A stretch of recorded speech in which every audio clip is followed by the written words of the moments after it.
예, 방금 소개받은 교육학과의 임철일 교수입니다. 오늘 제가 이런 중요한 자리에 일단 초대받게 되어서 대단히 기쁘게 생각하고요. 제 전공이 뒤에 있다시피 이제 교육공학입니다. 그래서 그런 영역을 중심으로 해서 지난 학기, 이번 학기까지 개인적으로나 이제 서울대학교에서 운영해왔던 그런 사례들이 좀 있는데 그것들을 어떤 식으로 우리가 해석할 수 있는지 이런 주제로 한번 말씀드려보도록 하겠습니다.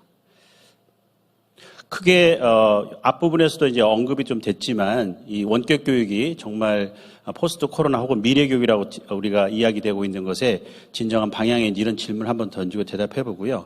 아까도 뭐 몇 분들이 아주 중요한 말씀을 해주셨지만 이것들이 구현되기 위해서는 어떤 조건이 있는지 그리고 향후에 어떤 발전 방향으로 가야 되는지 이런 부분들을 좀 말씀드리겠습니다. 이 자료를 제가 이제 얼마 전에 봤는데요. 뭐 다들 요즘에 넷플릭스라든지 밑에 홀루 이런 것들을 이제 보시는 분들이 있겠지만 연간 저 정도의 어떤 스트리밍 서비스를 내고 우리가 다닙니다. 근데 지금 하버드 대학이 연간 지금 한 49,700달러 정도, 저 정도의 어떤 그 등록금을 내고 이제 학생들이 다니고 있는데요. 과연 이제 저런 돈을 내면서도 우리가 스트리밍 서비스를 받을 거냐 이런 질문들이 이제 좀 조크 비슷하게 나오고 있는 그런 형편이죠. 자, 그랬을 때 이미 이제 원격 교육과 관련돼서 그런 새로운 도전들이 있지만 이미 뭐 우리나라도 마찬가지고 전 세계적으로 일본, 미국에서 이런 식의 원격 교육이 지금 실은 이미 진행되고 있습니다.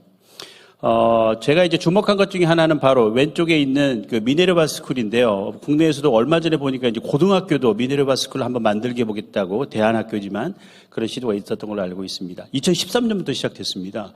그리고 제가 저 플랫폼을 봤을 때 되게 놀랬죠. 아, 저런 식으로까지 이제는 교육을 하는구나. 이른바 그, 액티브 러닝 플랫폼을 만들어서 진행을 했는데, 그게 바로 이번 금년도에 봄학기에 줌이라는 걸 통해서 서울대학교 이미 시작됐습니다. 왼쪽에 일종의 이노베이션이라고 한다면, 금년에 많은 대학들이, 전국에 있는 모든 전 세계 많은 대학들이 그런 것들을 확산해서 쓸 수 있는 시대로 넘어가 버렸습니다.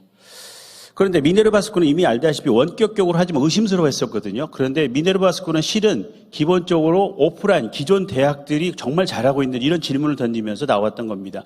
그래서 요즘에 유행하고 있는 역량을 정말 우리 대학들이 길러주고 있느냐, 역량을 획득하려면 어떻게 해야 되느냐 그런 질문의 답변은 바로 실제 역량을 기르기 위해서는 현장에 가서 해야 된다. 그래서 우리나라에도 그 학생들이 와서 실제 문제를 해결하는 경험을 가지고 갔습니다. 물론 강의는 온라인으로 캠퍼스가 없이 하는 그런 형태로 진행됐죠.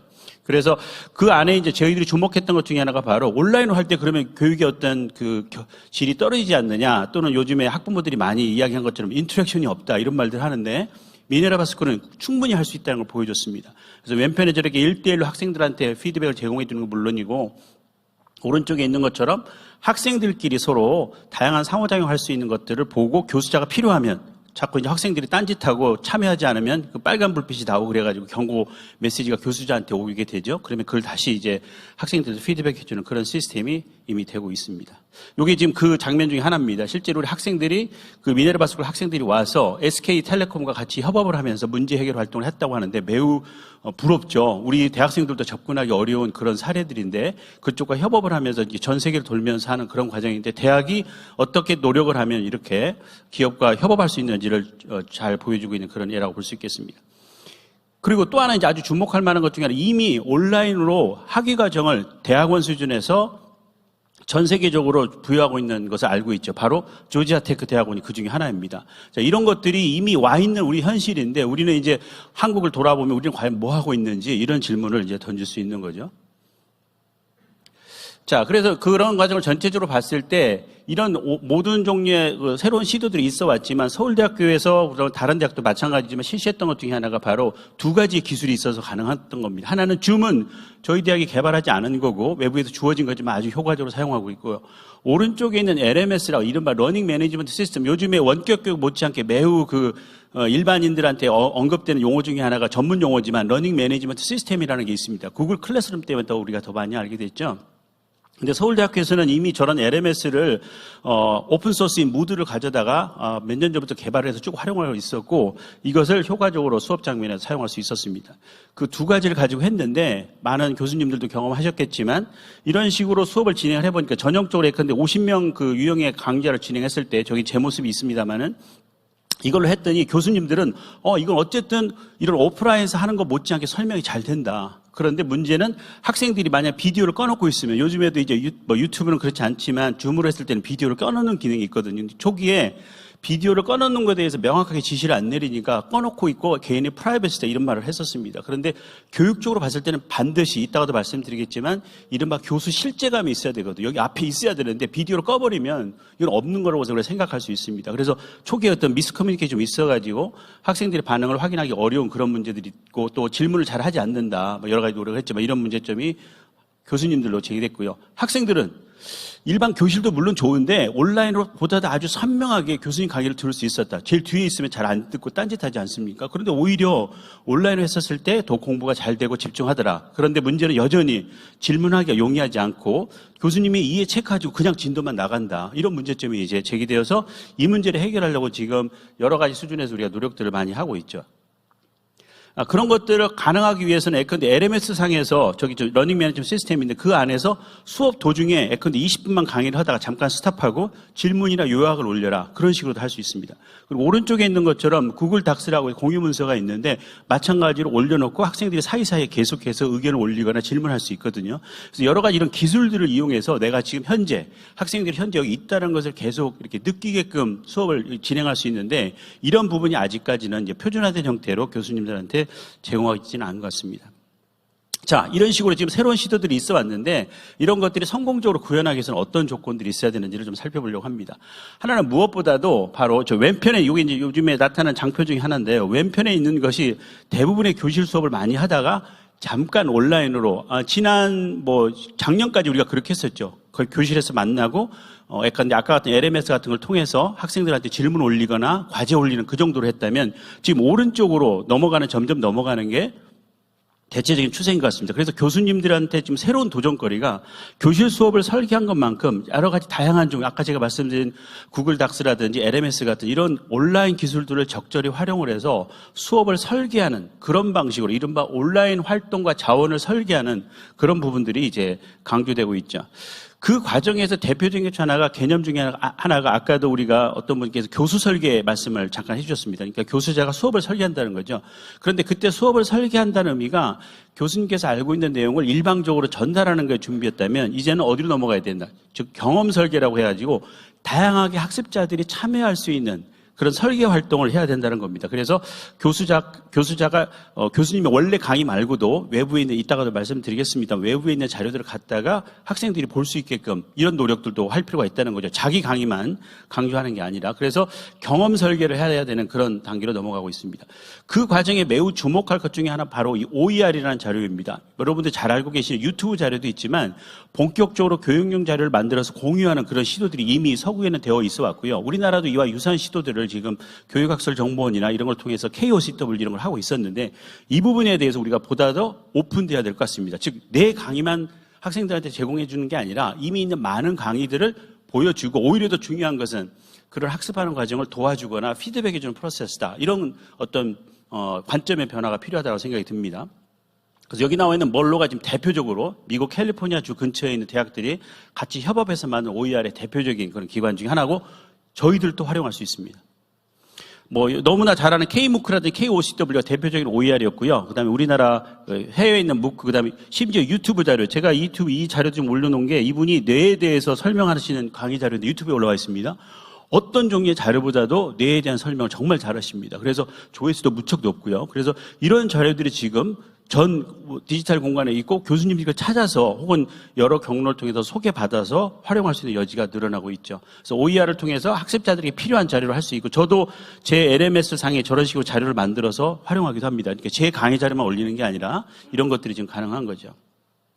자, 그러다가 갑자기 줌이 나왔습니다. 그 줌을 가지고 우리가 아주 잘 사용할 수 있지만 줌 말고도 웹엑스의 미팅이라든지 구글의 미트 같은 거 이런 것들도 있고요. 또 국내에서도 구름이라고 하는 것들도 만들어져서 리모트 미팅, 비디오 오피스 이런 다양한 종류의 툴들이 나와 있는데 지금은 주로 이제 우리가 줌에 대해서 익숙해져 있지만 줌은 원래 교육용으로 만든 자료는 아닙니다. 그래서 제가 아는 바에 의하면 줌이 지금 교육용으로 이렇게 인터페이스를 바꾸는 그런 프로세스를 지금 하고 있는 걸로 알고 있고요. 그런 것들을 이제 국내에서도 좀 대응할 필요가 있고 대학에서도 필요하다면 협업을 해서 같이 이런 자료들을 어떻게 활용할 수 있는지를 우리가 논의를 해야 될 것 같습니다. 자, 이런 정도의 조건을 가지고 향후에 어떤 방식으로 발전이 이루어져야 되는지를 좀 말씀드리려고 합니다. 첫 번째가 이제 바로 이겁니다. 교수님들한테 던져지는 더 큰 과제는 바로 기존에 우리가 오프라인, 이른바 페이스 투 페이스 교육을 하면서 온라인 교육을 부가적으로 사용하는 그런 의미로 블렌디드 러닝을 썼습니다. 그런데 이것을 보다 더 확장을 해서 다양한 종류와 도구와 자료들을 수업 중에 활용한다라고 하는 그런 의미의 블렌디드 러닝을 확장을 하고요. 또 하이브리드 러닝이라는 컨셉도 요즘에 나오고 있습니다. 지금 현재 이렇게 하는 것이 전형적인 하이브리드 교육 중에 하나입니다. 물론 이게 교육적인 컨퍼런스지만 실시간으로 이렇게 교육을 하면서 또 이 오프라인에서 여러분들이 있고 온라인에서 지금 듣고 있지 않습니까? 이것들을 지금 하이브리드 러닝이라고 컨셉을 해서 이런 방식으로 교육을 우리가 어떻게 할 거냐, 이 부분에 대해서 기술적인 지원도 필요하고요. 교수님께서 어떻게 이 수업을 원격에 있는 학습자하고 여기 지금 교실에 있는 학습자를 똑같이 인터랙션 레벨을 가지면서 할 것인가, 이런 것들이 아주 중요한 과제인데 그런 과제들이 지금 대학에 던져진 도전적인 과제라고 생각이 듭니다. 그래서 이쪽 방향으로 지금 넘어가는 것을 좀 노력을 해야 되겠습니다. 그 과정에서 아까 제가 말씀드렸던 그 유튜브나 이런 많은 자료들이 실은 특정 학습자한테는 유용하지만 특정 학습자들은 너무 수준이 높거나 낮을 수가 있습니다. 그래서 학습자들이 지금 어떤 상태인지를 지속적으로 모니터링을 해서 거기에 맞는 컨텐츠를 제공해 줘야 되는데 이런 부분들의 시도가 이미 아리조나 대학에서 이른바 학생들 수준에 맞춘 주로 이제 수학 영역이지만 제공해 줬더니 그냥 일반 교수님 잘 가르치는 교수님 강의식 수업을 듣는 학생에 비해서 이런 시스템을 통해서 공부를 하는 학생들이 오히려 학업 성취 수준이 높고 대학에서 드랍아웃 해가지고 계속 머물러 있다는 겁니다. 자, 그런 시도들도 우리가 대학에서 특히 이제 교양 과목이라는 이런 부분에 대해서 우리가 총장님들이 많이 골치 아파하시는데 그걸 전부 다 교수님들이 다 강의할 필요가 없다는 겁니다. 이런 시스템을 적절히 활용하면 기초적인 지식에 대해서는 오히려 더 잘 가르칠 수 있는 그런 여지를 우리가 확인할 수가 있습니다. 자, 이런 것들도 한 가지 예시로 제가 말씀을 드렸는데 비디오 자료를 보다가 내가 어디까지 봤고 혹은 다른 학습자들이 어떤 자료를 많이 보고 이런 것들을 전부 다 데이터 추적을 해서 관련된 레코멘데이션 시스템을 만들어줍니다. 그래서 그때 만약에 자료를 못 본 사람들은 나중에 이 자료에 들어가면 저기 피크 색깔이 좀 높은 거 있지 않습니까? 그 부분을 이제 학생들이 많이 본 거예요. 그러면은 그 자료를 못 보거나 다시 복습하고자 하는 학생들은 그 자료 가서 볼 수 있는 거죠. 이런 부분들이 어떤 동영상 자료를 만드는 것 못지않게 매우 필요한 그런 형태로 이미 기술적으로 앞서와 있고 이런 부분들을 우리가 좀 채택할 필요가 있을 것 같습니다. 한 걸음 더 나가서 지금 학습자들이 동영상으로 이렇게 공부를 하다 보면은 먼 거리에도 지금 화면을 보고 있는데요. 지금 감정 상태가 어떤 상태인지 잘 학습하는지 우리가 알 길이 없죠.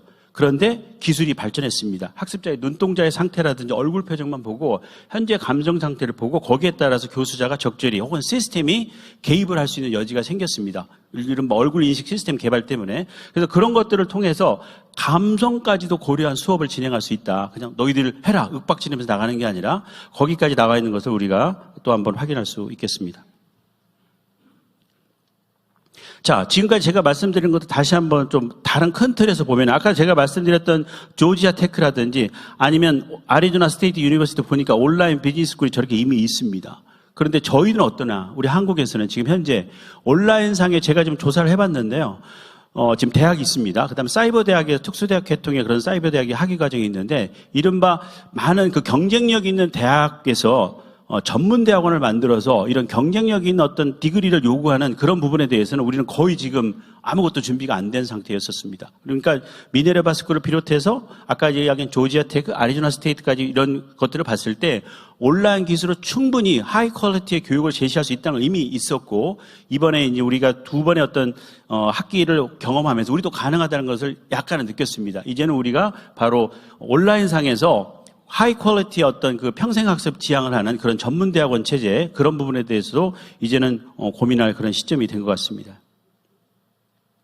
자, 그래서 오늘 제가 말씀드렸던 전체적인 내용은 이미 그 온라인 원격 교육에 대해서 미네르바 스쿨 같은 아이들과 하이 퀄리티의 좋은 교육을 할 수 있는 게 이미 있어 왔고 그런데 지난 봄학기와 가을학기 거쳐서 우리도 충분히 물론 여러 가지 문제점이 있지만 할 수 있다는 것을 우리가 확인할 수 있었습니다. 그것을 확인을 하면서 향후에 이런 대학의 어떤 발전 방향에 큰 것은 더 이상 오프라인에서 강의실 수업에서 하는 것만 우리가 강조하지 말고 그것과 온라인을 병행해서 하는 블렌디드 아니면 아까 제가 말씀드린 그런 하이브리드 형태의 교육을 이제는 고려할 시점이 된 것 같다. 한 학기 내내 오프라인 수업하고 하이 퀄리티 교육을 했던 그런 대학이다라는 것은 이제는 옛말이 될 것 같다. 이렇게 추정을 하고 그런 부분에 노력을 할 필요가 있겠습니다. 싶습니다. 그다음에 마지막으로 이런 것들에 체계적으로 정리를 하는 것이 바로 저는 온라인 학위 과정이라는 생각이 듭니다. 물론 이제 학부 수준에서 대학들이 쭉 있어 왔지만 전문대학원 체제의 어떤 일반 학술대학원은 여전히 그렇게 가고요.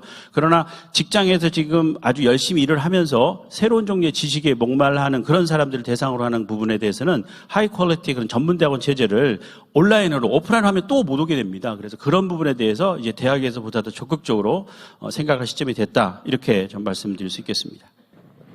네, 이상 발표 마치겠습니다. 고맙습니다. 네, 큰 박수 부탁드립니다. 이번 강연 내용 잘 보셨나요? 또 다른 강연들도 계속 업로드됩니다. 구독과 좋아요 부탁드립니다.